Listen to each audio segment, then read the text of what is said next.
Thanks to everyone who demanded that the City Council vote against this legislation.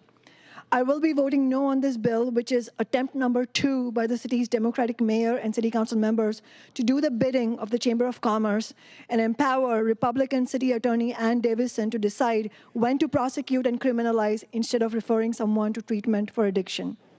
There are many words in this bill about behavioral health, addiction treatment, diversion programs, which are all important for working people and the community.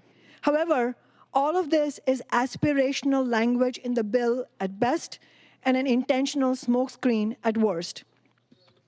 The substantive portion of the bill, the part that actually has legal enforceability, is exactly identical to the war on drugs bill that community and union activists and my council office succeeded in narrowly defeating in early June. We were able to do that because we clearly exposed, among other things, the disingenuousness of Councilmember Lewis, who was about to vote yes on the bill while calling himself a progressive and labor Democrat, and who was ultimately forced to vote no.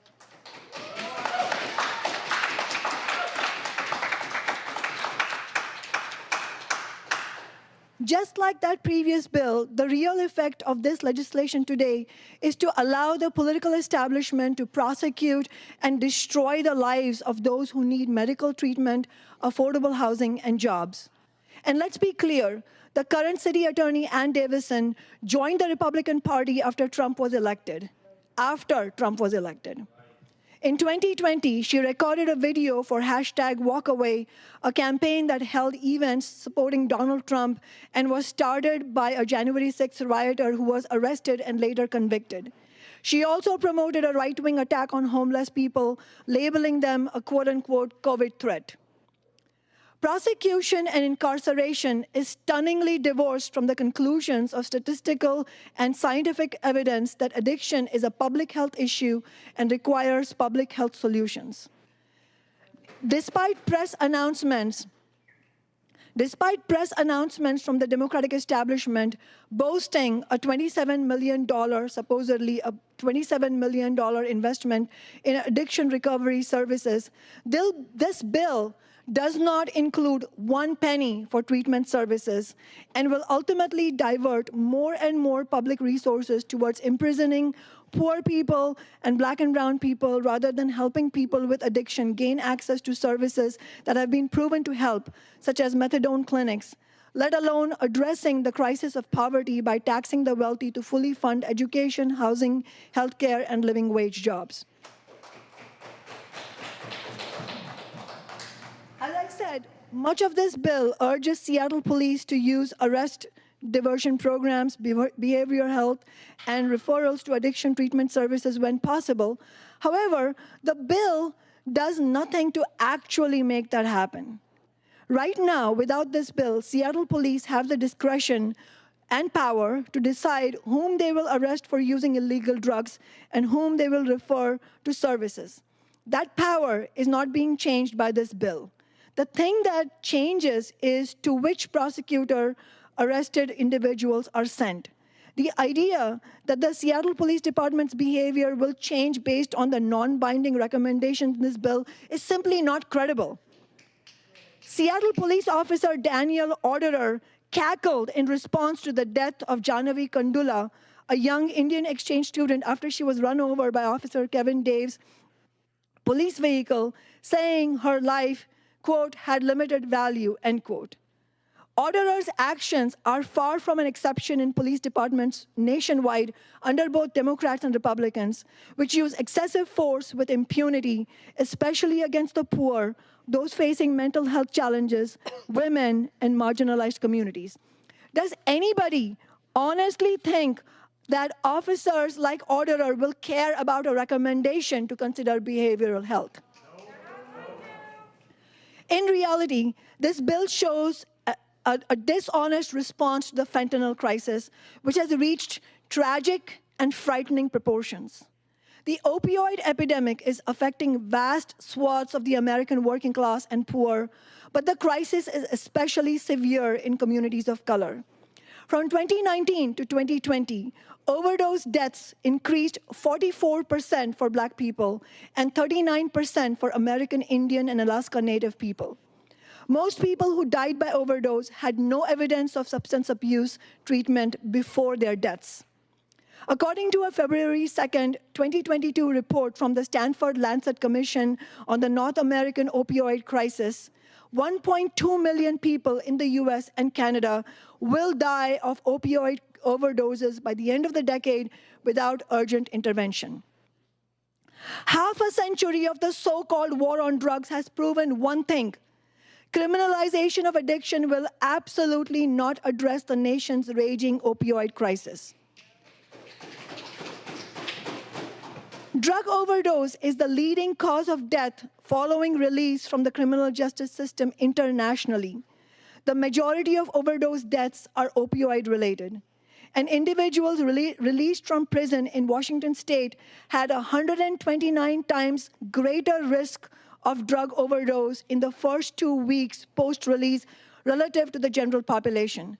The majority of these overdoses involved opioids. Seattle's and Washington state's Democratic establishment have outrageously spent decades refusing to support even minimal solutions that are statistically proven to work, such as safe consumption sites, aka CHELS, community health engagement locations, and fully funded public services, let alone rent control, taxes on the wealthy to fund what we need. In 2017, my office and the People's Budget Movement won a budget amendment to fund establishing a CHEL, but mayor after Democratic Party mayor has refused to use those resources for that purpose. Instead, Seattle Democrats pushed through a shameful Seattle Police Officers Guild contract that has stood in the way of any police accountability ever since. I was the only no vote on that contract. Every Democrat on the council that year voted yes, including the now Mayor Harrell and current council members Herbold, Juarez, and Mosqueda. Instead of criminalizing those caught up in the cycle of the opioid crisis, it's time that we go after its billionaire architects, but neither the Democrats nor the Republicans are going to do that. Where are the criminal charges for big pharma billionaires who have made hundreds of billions of dollars from selling dangerous opioids? Is the incarceration of the billionaire Sackler family whose fraudulent marketing of OxyContin has killed thousands? The opioid crisis and the pharmaceutical industry's role in it, and the refusal of the Democrats in Washington state and in Congress to fight for Medicare for all, help demonstrate the failures of the for-profit healthcare system and of capitalism itself. The need to prescribe as much of their product as possible in order to increase profits for their billionaire shareholders puts these drug companies in direct opposition to the interests of ordinary people. That is why, as a socialist, I believe that the big corporations should be taken into public ownership under democratic workers' control.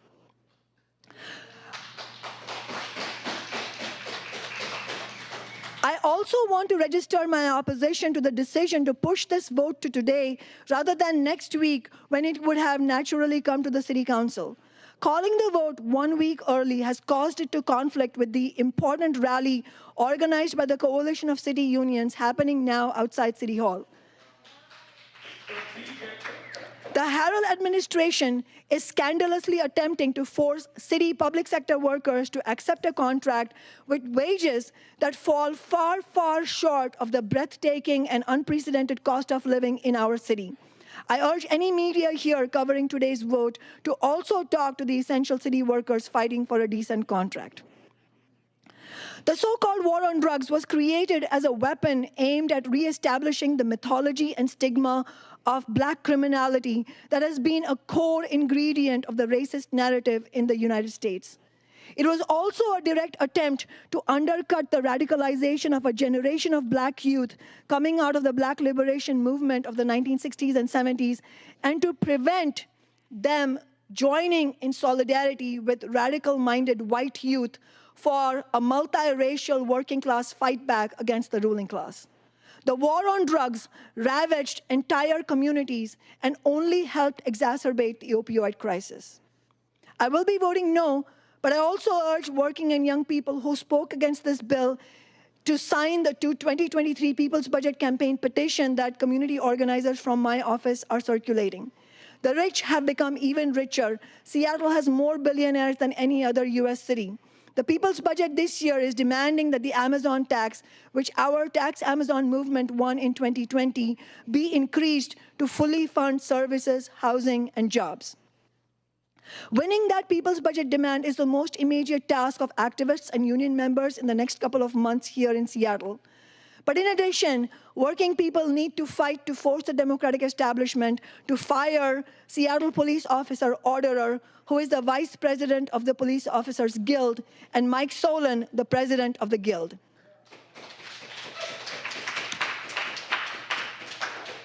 We also need to fight to win an elected community oversight board with full powers over the police, including hiring and firing and policies and procedures.